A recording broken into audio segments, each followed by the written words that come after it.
네, 안녕하십니까. 황태순 TV의 황태순입니다. 오늘 젊은 오빠 김광우 서울대 명예 교수님 모시고 비만 정부, 살찐 정부, 큰 정부, 작은 정부, 과연 정부는 무엇인가 하는 부분에 대해서 말씀 나누어 보도록 하겠습니다. 선생님, 안녕하세요.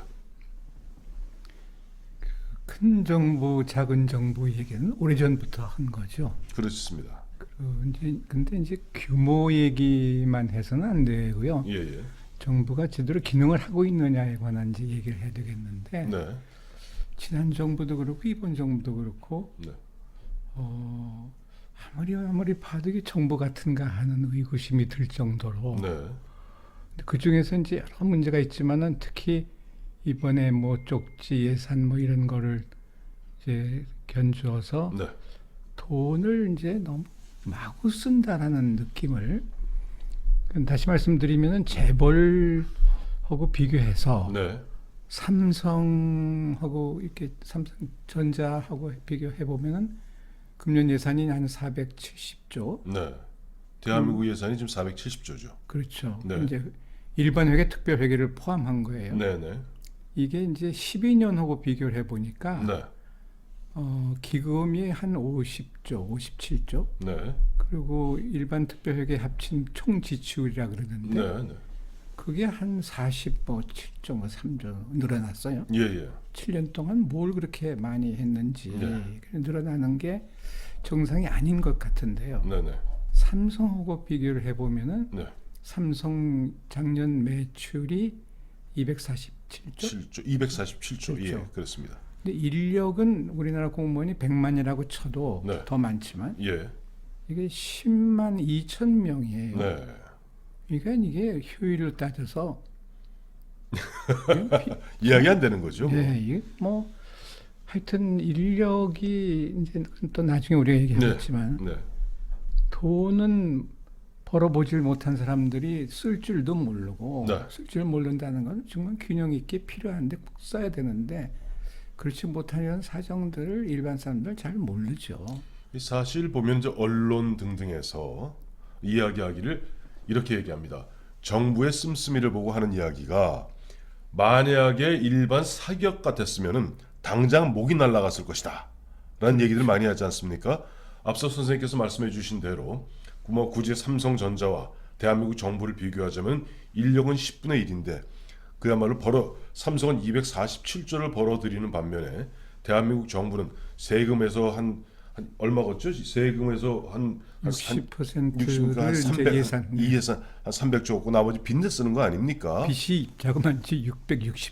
예, 빚내 쓰고 빚쟁이 정부죠. 예, 그 옛날 우리나라 속담에 외상이면 황소도 때려잡아 먹는다 하는 것이 지금 대한민국 정부 오늘의 주제인 비만 정부를 갖다가 상징적으로 보여주는 것 같습니다. 너무 뚱뚱해요. 이게 성인병 걸린 뭐 예. 정부 같은데 예, 조금 전에 이제 삼성 이렇게 비교했지만 네. 이제 어느 지방 공립대학의 이제 실례입니다. 네, 삼성에서 근무했던 직원이 네, 와서 일을 한데 보니까는 네. 10사람 몫을 다 하더래요. 실정이 그렇습니다. 이 글쎄 말입니다. 이제 앞서 우리 선생님께서 말씀해 주시면서 2012년 예산과 2019년 예산 7년 예산의 어떤 변동폭이 그렇게 클 수가 있느냐는 말씀 주셨는데 사실은 우리나라가 2010년 지방선거 때 그때부터 이른바 퍼주기 복지, 묻지마 복지, 그렇죠. 복지 비중이 그야말로 공약을 걸었던 기초단체장, 광역단체장 특히 뭐 진보 좌파들이 그 당시에 많이 대거 득세했습니다만은 우리나라 이제 교육의 비중이 크지 않습니까? 그 교육의 비중이 큰 가운데 교육감 선거에서 대거 전교조 선생님들이 전교조에서 미는 후보자들이 되면서 복지 예산이 증폭을 했어요. 그래서 제가 한번 찾아봤습니다. 올해 앞서 선생님 말씀해 주신 대로 469조, 약 470조 예산 중에서 복지 관련 예산이 대략 한 35%인 한 160조 가량이 돼요. 근데 그 160조가 과연 어떻게 쓰이고 있는지 제대로 체크도 안 되는 것 같습니다. 그 최근에 보도를 보면은 뭐 네. 일자리 창출에 네, 돈 쓰는 거 보세요. 네, 그게 그 참 정부가 하는 일이 참 이게 어색한 게 네. 돈을 주는데 안 네. 받겠다 그러는데 자꾸 줄라 그러고 이게 무슨 일이에요 그 도대체? 공짜입니까? 공짜면 좋죠. 그런데 공짜이잖아요. 또 이 그 기록을 다 정확하게 하고 보고하게 하는 일들을 네. 전부 이제 받는 사람한테 시키거든요. 예, 예. 그 이제 그 페이퍼워크를 다 해가지고 정말 귀찮아 죽겠는데 자꾸만 돈은 받아가라 그러고 예. 일은 시키고 네. 아무런 도움이 안 된다는 불평들을 하는데 네. 돈을 쓰면서 어떻게 욕을 먹어요? 글쎄 말입니다. 근데 저희 집 흔히 이런 얘기하지 않습니까, 선생님? 저희 이제 선생님한테 저 행정학 배우던 1980년대에도 사실은 고질적 병폐인 것 같습니다만은 연말만 되면은 공사를 해요. 구청에서. 요새도 하죠. 예, 연말만 되면 공사를 하고 뭐 제가 살고 있는 뭐 도봉구 이쪽 보더라도 이렇게 강변 이제 저 우이천변을 따라서 강북구 이쪽에 도봉구 이쪽에 노원구 이렇게 3구가 겹쳐져 있는데 도봉구 쪽에는 원래 가로등이 있음에도 불구하고 최근에 12월 말에 4m 간격으로 환한 등을 갖다가 거의 2kg가량을 깔아놨어요. 저는 그걸 볼 때마다 가슴이 아픕니다. 지금 전기 뭐 탈원전 정책한다면서 전기 걱정해야 될 판에 예산 그야말로 점점점 나라 부채 아까 말씀하신 대로 국가 채무가 한 660조 되죠. 그 외에도 우리가 국가 채무 외에도 국가가 보증을 쓰고 있는 국가 그런 총 부채까지 합치면 약 1,600조 가량이 됩니다. 이런 엄청난 빚을 갖다가 끌어안고 살면서도 보면 막상 보면 이 중앙부처가 됐던 지방부처가 됐던 기초단체가 됐던 간에 너무 흥청망청 쓰는 것 같아요. 그러면서 뭐랄까 덩치는 불리고 비만한 가운데 예산 낭비가 이제 이루 말할 수 없는데 네. 감사원이 이제 매년 조사를 하거든요. 네네. 그러면은 지적이 되는데 네. 이를테면 타당성 조사도 안 하고 뭐 예산 네. 책정하고 부처끼리 의논해야 되는데 그것도 안 하고 네. 또 자금이 이제 조달이 돼도 집행도 제대로 안 하고. 예. 근데 요새 이제 문제가 되는 이제 문화지역관광 같은 경우도 네. 13년 얘기지만은 영주에 이제 한 테마파크라는 걸 이제 만들어서 추진하는데 예. 집행이 한 19%밖에 안 돼요. 그럼 나머지 뭐 합니까? 그다음에 80%? 그냥 돈은 그냥 남아 있어요. 480 뭐 이런 식으로 남아 있는데 네. 그게 이제 아시듯이 정부에서 뭘 정해놓고는 이것저것 따지다 보면은 예. 추진이 잘 안 된 일이 상당히 많고 그렇죠. 할 필요도 없는 거 영어 회화 뭐 전문 이런 것도 교육부에서 뭐 480억씩 해놓고는 뭐 할 필요도 없는 것들 만들어 놓고 이제 예산을 끼고 앉아 있어요. 네. 그러니까는 문체부 이런 데서의 경우도 상당히 이런 일이 지체된 일이 많은데 이번 경우를 보니까 뭐 그냥 신속하게 진행되는 걸 보고 지금 도대체 이게 어떻게 해서 그렇게 되는 건가? 선생님, 그 지금 말씀하시는 게 지금 요즘 한참 세간의 어떤 사람들 분노케 만드는 손혜원 의원의 그야말로 목포 사랑 그거 말씀하시는 것 같은데 그 보면 갑자기 2017년 11월까지 사실 정부에서 어떤 계획도 잡혀 있지 않는데 정권의 실세라는 사람이 한마디 하니까 기재부가 덜렁 움직여서 당장 한 500억 내놓고 쪽지에서는 60억 내놓고 총 규모는 한 1,100조 된다고 1,100억 된다고 그래요. 근데 그거를 이번 기회에 네. 제가 이제 나중에 건의를 하겠지만은 네. 이 기회에 국회에 마지막 그 계산 그 소위 하는 예산 결산 소위죠. 개수조정 소위. 개수조정 소위 회의록을 안 남기잖아요. 안 남깁니다. 이게 참 나쁜 일이거든요. 네. 이게 정부가 80년대 얘기인데 네. 그때 어느 식당에 들어가니까는 부엌하고 이 홀에 투명 요리를 이렇게 했어요. 부엌과 식당 아까 주방과 식당 사이에 홀 사이에 투명 요리. 예. 우리가 음식을 어떻게 만들고 깨끗하게 만드는지 네. 손님이 보라 이런 얘기예요. 그게 네네. 80년대 얘기입니다. 그땐 그러니까 정부도 예. 회의록 그 가장 중요한 순간에 회의록을 안 남기고 그러면 멋대로 그냥 힘센 사람이 돈 가져가게 만든다는 얘기 아닙니까? 그게 사실 이렇게 떳떳하지 못한 일을 아직도 하고 있으니 30년 전에는 시장은 이미 우리 이렇게 정직하게 맛있게 깨끗하게 만들고 있다. 예. 이게 정부가 어떻게 부끄럽지 않나요? 정부는 경쟁 상대가 없어 그런 것 같습니다. 그렇죠. 국가의 원리하고 시장의 원리는 네. 같지는 않습니다. 정부의 예, 원리와 예. 물론 이제 원리 차이는 이제 아시는데 그러면은 정부라는 거는 국민이 낸 세금을 가지고 운영을 하는데 네. 세금 걷는 것도 지금 큰 문제거든요. 그렇죠. 특히 상속세 같은 걸 이제 예로 많이 드는데 네. 저도 이제 세무사 하는 분들이 뭐 자꾸 잘 들어 뭘 대변을 해달라 그러는데 저는 네. 세금 관계는 잘 모릅니다만은 네. 이 상속세 같은 것을 일종의 이제 사망세라고 그러거든요. 돌아가셔야지 내는 세금이니까. 그렇죠. 네. 근데 돌아가신 분 그만큼 혜택을 받았으니까 네. 나머지 돈은 좀 정부가 가져가겠다 이런 뜻이겠죠. 약탈이죠, 사실은 엄밀하게 얘기하면. 그런데 이제 미국인 어떤 이제 캠페인을 하는가 하면은 그 영어로 죄송합니다만 그 non-taxable to 그 death예요. untaxable to death. 사망에 대한 세금을 물지 말아라. 예, 예. 그리고 공화당도 상속세를 폐지하는 운동을 벌립니다. 네. 공화당은 미국의 공화당. 네. 그런데 우리는 이제 50%인데 거기다가 이제 경영 세습을 하는 프리미엄에 15%를 붙이니까 65%의 세금을 매기니까는 기업이 1대, 2대 가가지고 3대 때 지속이 안 되는 그런 일들을 정부가 아무렇지도 않게 하거든요. 그렇죠. 그래가지고 이번에 보니까는 25조의 초과 세수를 달성해요. 예, 예. 근데 옛날부터 정부가 유능하다라는 네. 거는 세금을 얼만큼 잘 걷어들이느냐라는 거를 이제 올간스키라고 하는 정치학자 옛날 분인데 네. 한 얘기가 있습니다. 그런 걸 치면 우리나라 행정의 효율성 능률이라는 건 대단한 거죠. 네, 네. 원래 뭐 그렇습니다. 미국보다 능력 면에서 이제 효율 면에서 나은 정부인데 네. 그렇게 쥐어짜는 세금을 그러면 잘 써야 될 거 아닙니까? 근데 어떻게 그냥 힘센 사람한테 다 먹이를 갖다 주고요. 네. 그래서 이제 이미 보도된 바 있지만은 뭐 그 국회의장은 뭐 50 몇 조.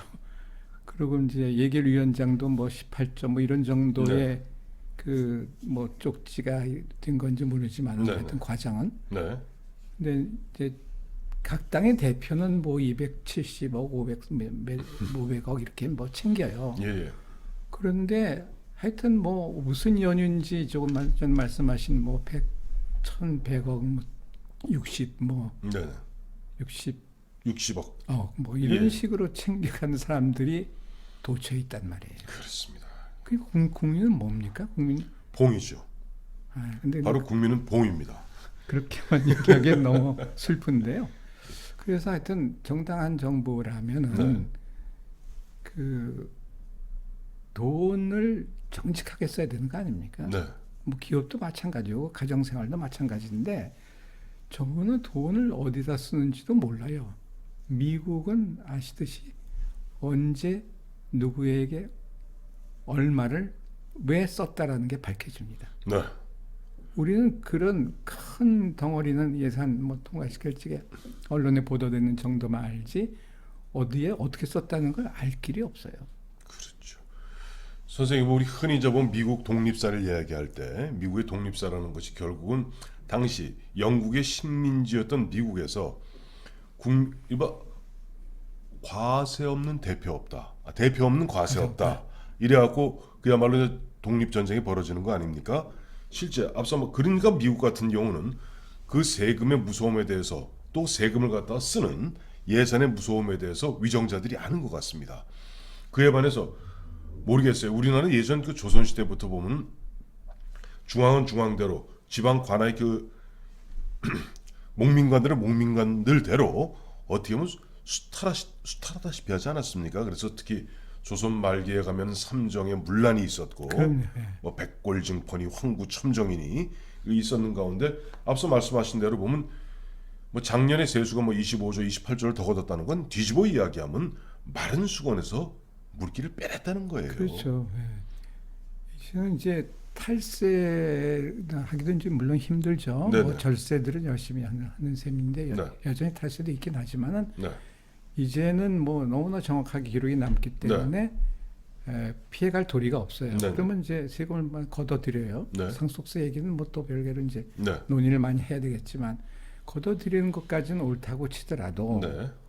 그러면은 이제 이거 조금 다른 이제 얘기지만은 GDP 올라가지 않아요? 네네. 그럼 GDP 올라가면 그게 개인에게 그대로 혜택이 오느냐? 그건 아니잖아요. 아니죠. 그게 무슨 이제 기업의 경우에는 이제 이렇게 돈을 사내유보금. 유보해 놓고 네네. 또 미래 투자도 이제 해야 되니까는 그렇죠. 해놓고 그 다음에 정부는 뭐 그 뭐라 그래요? 또 이제 또 세금도 그 중에 네. 걷어들여서 개개인에 돌아가는 거는 이른바 그 GDP 뭐 3만 불 이게 이제 허상이거든요, 사실은. 그렇죠. 그러니까 그런 면에서 이제 재정 정책이나 경제 정책에 관해서 그럴듯하게 정부는 얘기를 하지만은 우리 일반 국민들은 그 내용을 알지도 못하고 네. 그리고 얼만큼 잘못 쓰고 있다는 내용도 잘 모르고 네네. 그러니까 차제에 이제 정부가 뚱뚱해졌다는 얘기는 뭔가 하면 네. 아까 이제 재벌하고 비교했지만은 네. 하여튼 너무 돈이 많아요. 그 돈을 제대로 쓸 줄도 모르고 네. 뭐 회계사 있고 세무사 있고 다 정확하게 기록을 남긴다고 하더라도 기록만큼 틀린 것도 기록에 틀린 것도 상당히 많습니다. 그렇죠. 예? 숫자라는 게 사람 이제 미혹하기 딱 좋은 거거든요. 네네. 근데 그런 거를 좀 이제는 제대로 된 정부라면은 네. 바로 잡아야 되지 않겠는가 하는 이제 그런 말씀을 드리고 싶습니다. 그래서 이제 앞서 말씀하신 대로 그래서 그동안 뭐 시민단체 중에 뭐 납세자 연맹이라든가 이런 쪽에서도 이제 많이 이야기를 하고 합니다만은 결국 아까 선생님 말씀하셨던 그 말씀에 핵심이 있는 것 같아요. 투명성을 어떻게 제고할 수 있는 것인가. 아까 1980년 당시에 그 당시 굉장히 보면 혁명적으로 주방과 그야말로 손님들이 있는 가운데를 투명한 유리로 놓고 너희들 들여다봐라. 지금 보면 아까 말씀하신 대로 마지막 개수 조정하는 그 예산조정위원회는 철저하게 밀실해서 되고 있고 그렇죠. 또 예산을 갖다 배분해서 쓰는 것도 보면은 이른바 엿장수 뭐 맘대로 쓰고 있고 심지어 국민을 분노케 하는 것은 얼마 전까지 박근혜 정부 또 이명박 정부에서 청와대 쓰던 뭐 특할비다 이런 부분들 갖다 때려잡지 않았습니까? 근데 문재인 정부 들어와서는 그 특할비 뭐 특정 업무 경비가 없어졌는지 모르겠습니다만 이제 보니까 가짜로 우리 흔한 얘기로 뭐 시샘말로 가라라 그러죠. 가짜 영수증 첨부해서 출장비 타서 뭐 민정수석실에서 각 100만 원씩 나누어 가졌다라는 것을 김태우 수사관이 폭로했어요. 이래도 되는 겁니까? 그러니까 이제 옛날 생각이 나네요. 이제 그 이승만 정부 때 이제 경무대, 네네. 청와대가 경무대. 네.